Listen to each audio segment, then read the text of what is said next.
Bienvenue au pays des prix Nobel.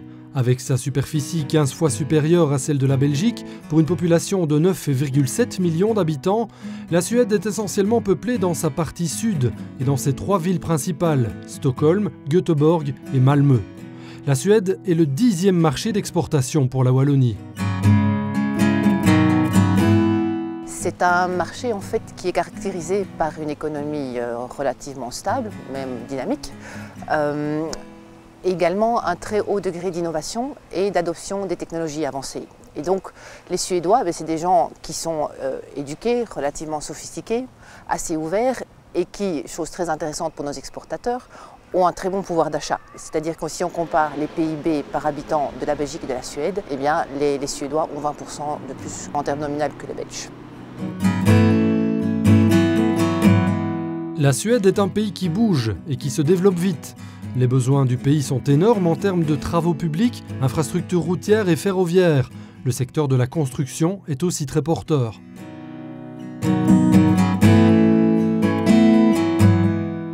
Il faut savoir que 20 000 personnes arrivent chaque année à Stockholm.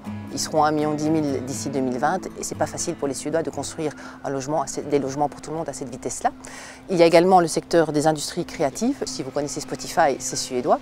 Tout ce qui est le gaming, la Suède est un acteur mondial pour l'industrie des jeux sur tablette, sur vidéo, peu importe, Internet aussi.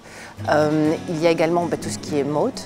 La Suède est un marché test pour des entreprises comme H&M, Philippe Paco, Acne, etc. Les secteurs de niche intéressants, il y a tout ce qui est lié à la silver economy, donc tous les services aux personnes âgées. Ça va être un boom d'ici une dizaine d'années. Il y a tout ce qui est paiement. La Suède, le secteur bancaire suédois a investi massivement dans des solutions de paiement mobile pour Internet, pour le téléphone, etc.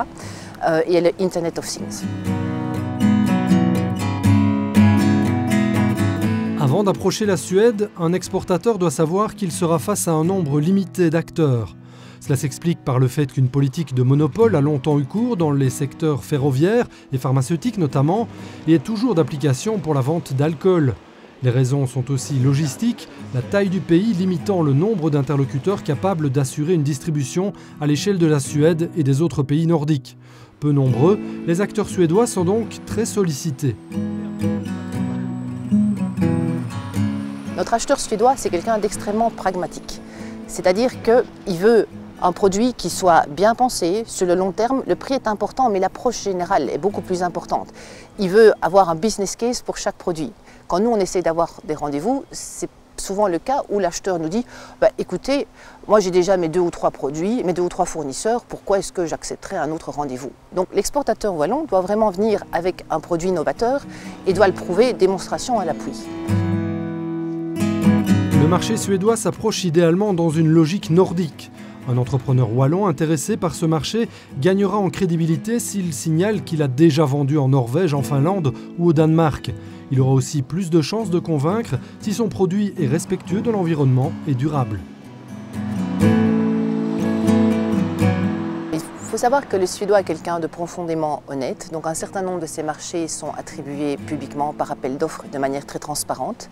C'est aussi une société égalitaire, égalité des sexes, mais aussi égalité hiérarchiquement parlant. Plutôt que d'avoir des chefs, on a des team leaders. C'est des personnes qui vont faciliter la prise de décision collective, ce qui veut dire que pour un exportateur qui a un rendez-vous, à moins que tous les acteurs touchés par le produit soient là et puissent en débattre, c'est rare d'avoir une décision à la fin du rendez-vous. Il faut un certain temps pour que cette prise de décision collective se fasse. Pour la prise de rendez-vous, attention à la sacro-sainte vie privée des Suédois. Impossible d'obtenir un rendez-vous après 16h30, moment où commence la vie de famille. Même logique pour fin juin, début juillet, où ils sont tous en vacances.